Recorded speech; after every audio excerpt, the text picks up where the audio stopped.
El departamento de soñadores crónicos y surrealistas del Club de los Sofistas presenta su habitual sección de los últimos programas, la consultoría onírica. En la misma ustedes, los estimades oyentics, nos envían sus experiencias sobre sueños a la fanpage del Club de los Sofistas o en su defecto al Facebook de Sofía Ramos y de Víctor Dupont. Precisamente Sofía Ramos es quien leerá el primer sueño, que pertenece a un nuevo oyente denominado Matías Capese. Gracias, Matías, por habernos enviado. Te escuchamos, Sofía. Bueno, atención con este sueño. Atención con este sueño. Matías nos dice: soñé que estaba dentro del cuerpo del personaje de una película. Soñé que yo estaba, o que el personaje estaba, dentro de una casa grande, cautivo en un calabozo rectangular de ladrillos anaranjados, manchados con cemento que había chorreado y endurecido. Arriba de una de las paredes, alguien con una escopeta vigilaba. Al observar el espacio a través de mi personaje, soñé que pensaba en esta frase: esto te come. Soñé que yo, sigue Matías, o mi personaje, veía que el calabozo estaba dividido por una reja. Del otro lado de los barrotes, otro hombre. Alguien nos cruza. Yo, o mi personaje, tomo el lugar del otro sujeto. Cuando traspasamos la puerta de rejas, nos miramos. El extraño me lanza una mirada de odio que mi personaje o yo no logramos decodificar. Sigue Matías. Soñé o sentí que me asfixiaba dentro de un personaje en una película. Me desperté. Era yo. Observé mis manos, las reconocí. Miré las paredes de mi casa y me seguí ahogando. Salí a la calle, quería respirar. Cuando creía que lo podía lograr, me detuve a observar el paisaje cotidiano. Paredes, ladrillos a la vista, casas cuadradas, rejas, personas de un lado y del otro de los barrotes. Pero estas gentes ni siquiera te miran, ni siquiera se miran.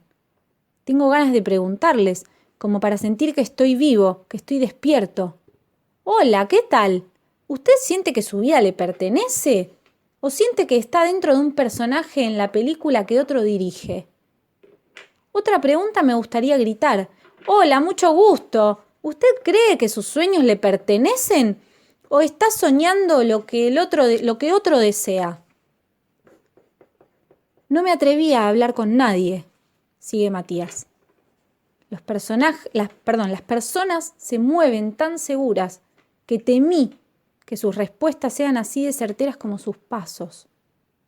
Recordé una frase que alguien hace poco me dijo: a veces creo que estoy dentro de un sueño todo el tiempo. Yo o mi personaje se sigue o sigo asfixiándome. Tomá mate, Dupont, te cedo la palabra. Bien, me parece un sueño bastante interesante por varios motivos. Bueno, en principio tengo que decir algo para atajarme. Un sueño construye un mundo infinito. Por lo tanto, agotar los sentidos de un sueño representaría una tarea infinita. Y aun si tuviéramos la eternidad por delante, tal cosa sería imposible. Por lo tanto, como venimos haciendo hasta el programa de hoy, tomaremos algunos fragmentos de algo que siempre es fragmentario, de algo que tiene una lógica fragmentaria. Una de las mayores virtudes para mí de este sueño es que Matías comprende que el examen de los sueños se hace mediante relatos. Esto lo marcamos nosotros en el primer programa de este ciclo, que se llamó Arqueología Onírica. Ahí dijimos que uno de los problemas del sueño era su manera de ser examinado, que no podíamos acceder a la vivencia del sueño de manera directa y que solo podíamos acceder al relato del mismo. Y yo había propuesto en ese programa que adornar los relatos oníricos, ornamentarlos, incluso mentir un poco, constituían parte del sentido mismo de ese sueño. Es decir, yo propuse que al relato del sueño había que añadirle deformaciones. Entonces, nosotros tenemos la vivencia del sueño, que es de acceso imposible, y el relato de esa vivencia. Y que aún si nosotros exagerábamos ese relato, esas exageraciones iban a ser constitutivas, mejor dicho, de la experiencia onírica. Por lo tanto, vamos a tomar este relato como si fuera un relato fehaciente. Quizá lo es o quizá no, pero no nos importa. Esto como primera medida que me pareció interesante de este sueño. Después, el sueño plantea un comienzo que dice así: soñé que estaba dentro del cuerpo del personaje de una película. Esto nos ayuda a pensar una de las tesis que hemos manejado en todos estos programas, de que el sueño es una representación en términos cinematográficos, que nosotros podíamos encontrar distintas homologías entre los dispositivos cinematográficos y los dispositivos oníricos. El personaje de este sueño, podemos deducir, Matías, estaba dentro del cuerpo del personaje de una película, lo cual nos lleva a pensar también en la ambigüedad o la multiplicidad de los puntos de vista que hay dentro de un propio sueño. Alguna vez hemos dicho, a veces somos protagonistas del sueño y a veces, al mismo tiempo de ser protagonistas, somos testigos. Sí, y Matías pareciera que lo sabe, porque, digo, en todo su relato, en todo, completamente en todo, cada vez que habla de, él dice yo, agrega o mi personaje. O sea, hay algo de una personalidad difusa o de una multiplicidad que se sostiene en el relato. Y también recordaba esto que vos planteás de lo cinematográfico, que hablaste en uno de los programas de las diferentes miradas, ¿no? Entre sueño y vigilia, entre el ojo humano como mirada en la vigilia y el ojo de una cámara de cine como mirada onírica. Esa comparación, que surgió de una conversación privada entre Sofía Ramos y yo, para mí es muy importante. Que si tuviéramos que establecer paralelos entre la percepción de la cámara cinematográfica y la cámara humana, sería en estos términos precisamente como los que acaba de decir Sofía. Cuando entramos en el mundo de los sueños, tenemos una cámara cinematográfica. Y cuando estamos en el mundo de la vigilia, tenemos una cámara perceptual humana.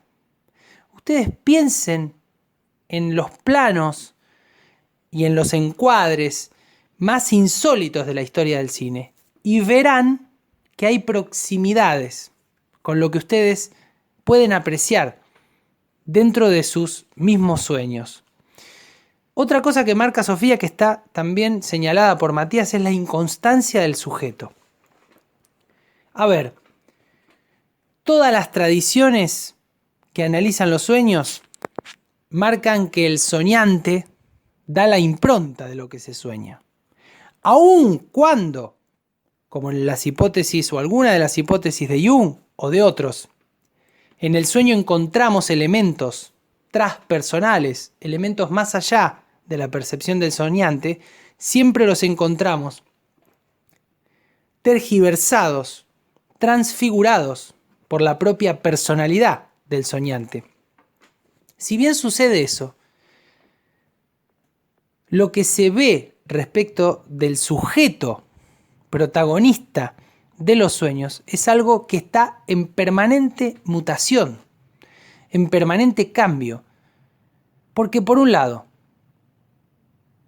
el personaje de mi sueño, el personaje protagonista de mi sueño, tiene múltiples identidades. Y por otro lado, los personajes todos de mi sueño son yo mismo también. Aquí tenemos una paradoja para meditar. Yo que estoy soñando, soy muchos. Y los muchos de mi sueño son yo. Pero hay otro mecanismo que me parece interesantísimo de este sueño. Recapitulamos: la representación cinematográfica,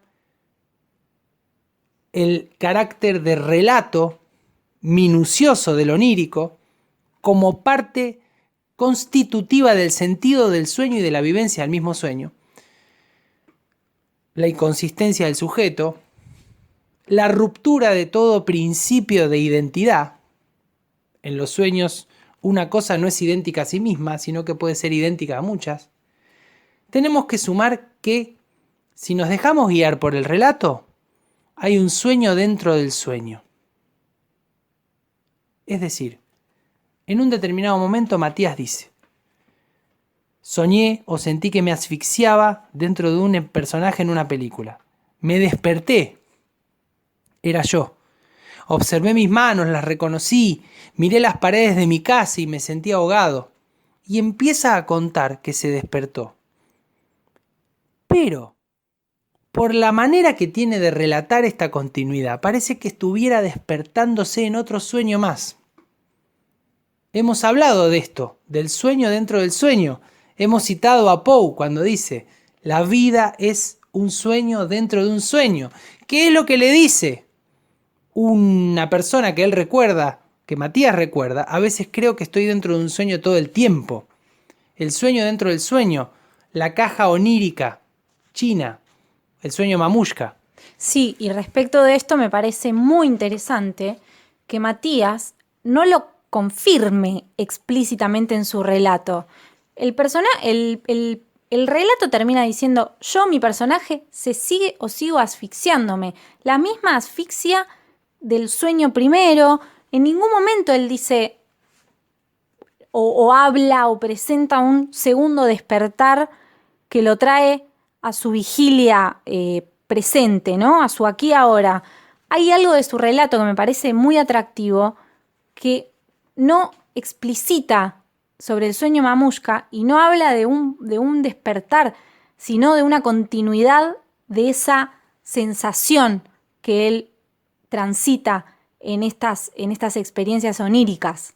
Un verdadero explorador onírico no solamente expande la conciencia de la vigilia al sueño, sino que expande la conciencia del sueño a la vigilia. A veces creo que estoy dentro de un sueño todo el tiempo. Y algo interesante, el relato arranca en pretérito: soñé, soñé, soñé. Y la conclusión del relato es en presente. Yo o mi personaje se sigue o sigo asfixiándome. Otra de las cosas que vos marcaste, Sofía, y es la ambigüedad permanente del punto de vista. Todo el tiempo dice yo o mi personaje. Pero algo más. Teniendo en cuenta que dejamos afuera varias cosas, el calabozo rectangular, el encierro, la asfixia, la frase terrible y temible de esto te come, teniendo en cuenta que dejamos afuera eso, teniendo en cuenta lo que es la simbología de un calabozo, la simbología rectangular, teniendo en cuenta que dejamos afuera la idea de que en las paredes alguien con una escopeta vigilaba, vigilia, vigilancia, teniendo en cuenta que dejamos afuera todo esto, porque siempre se queda algo afuera de los sueños, algo que me parece imprescindible marcar es que el segundo sueño, si es que es un sueño, el segundo sueño interpreta al primero, pero no solamente eso, interpela los mecanismos del mismo sueño. En un momento, el personaje protagonista le dice a otro: ¿usted siente que su vida le pertenece? ¿O siente que está dentro de un personaje en la película que otro dirige? ¿Usted cree que su sueño le pertenece o está soñando lo que otro desea? Matías Capece ha estado con su sueño, Capece, no sé cómo se dice, en el Club de los Sofistas. Vamos con el siguiente sueño. El siguiente sueño, el segundo y último del día de la fecha, corresponde a Javier Eneldo, otro oyente muy fiel. Y dice así: dejábamos atrás la cabaña que se eleva sobre el río. Sentimientos veloces se agitaban, como las olas, esos límites difusos del surco vertiginoso por el que nuestro cuatriciclo acuático huía. La humedad, suave como la arena bajo las 4 ruedas, mi mano derecha apretando el pedal de mano hasta el fondo, siempre hasta el fondo. Un escape alegre, canchero y arriesgado volvía pequeños a los kayaks, lanchas colectivas y botes como un fugitivo eludiendo a la policía en cuarentena. No sabíamos qué día o mes señalaba el almanaque. El destino temporal, un tostado negruzco en algún bar cercano al cemento. Otra vez tocábamos los márgenes de la civilización. Aunque nos pesara, habíamos decidido que volver, por ahora, era necesario. Me desperté, sigue Javi, extrañando y extrañado. Agarré el celular y sin pensar le volví a escribir. Soñé que estábamos en el Tigre y andábamos en cuatriciclo por el agua. La respuesta no se demoró. Ella, más explosiva que la Melinita, siempre fue explosiva, dijo: ¿te acordás que hace unos meses yo soñé que vivíamos en el Delta o estábamos ahí en una casa y nos atacaban unos drones con forma de avispa? Ah, el recuerdo de aquel maravilloso día. Soñó conmigo. La conversación continuó como cualquiera. Nos preguntamos si estos hechos son eventos pertenecientes al pasado, al futuro, o si corresponden al presente de algún mundo paralelo. ¿Afecta nuestra existencia cada mundo alterno?, se pregunta Javi. Y sigue: ¿son acaso el pasado y el futuro algo más que mundos diferentes al real? Me masturbé, probablemente, como todas las mañanas. Me lavé los dientes, me fui a bañar y no pude sacar de mi cabeza las ganas de un tostado. Excelente, Javi, gracias. Bueno, varias cuestiones hay acá.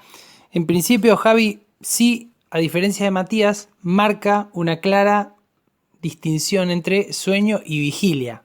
En su relato nos cuenta algunas impresiones de su vigilia que me parece que nos marcan alguna pauta para interpretar, o al menos nos dan alguna pauta para interpretar el sueño, porque lo que no estamos haciendo aquí en esta consultoría onírica, en esta divagación compartida, es tener en cuenta las asociaciones del soñante, que es lo que tenía en cuenta Freud o también Jung.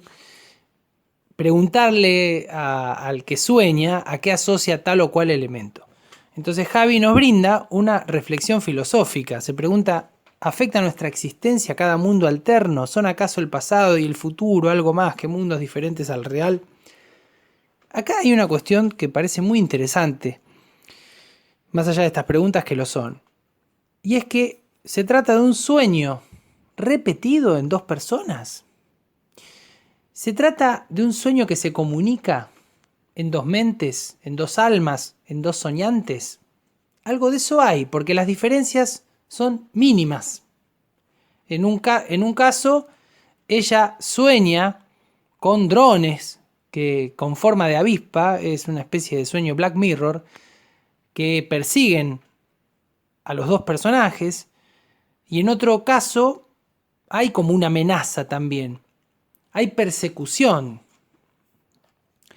Javi marca que esa persecución es una persecución quizá civilizatoria.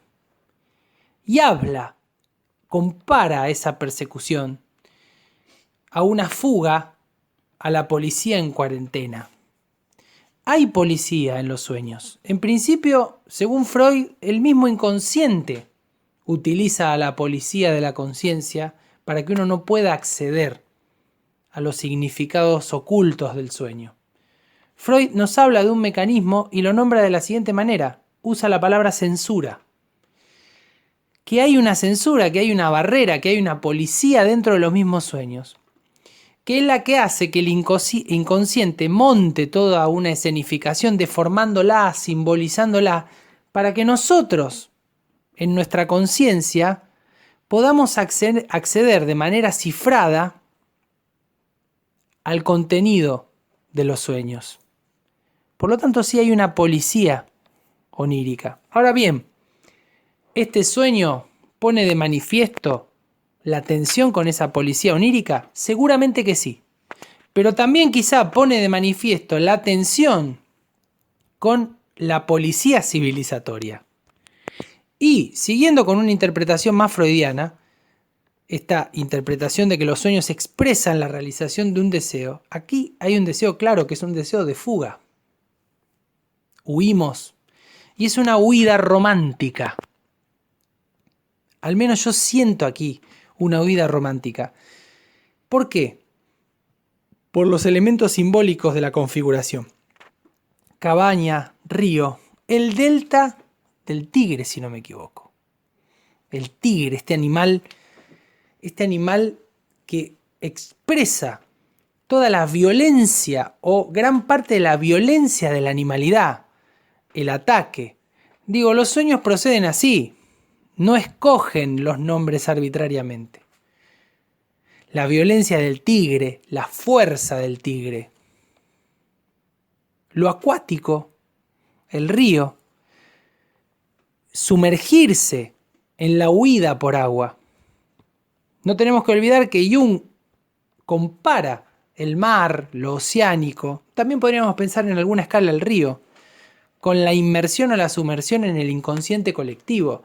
Cuando hay agua en nuestros sueños, es nuestra propia agua interior. Cuando nos estamos metiendo en el agua, estamos metiéndonos en nuestra propia interioridad. En este caso, lo hace a través de una lancha. Lanchas colectivas. Los kayaks son lanchas colectivas. Es decir, lanchas colectivas me hace pensar incluso en el inconsciente colectivo.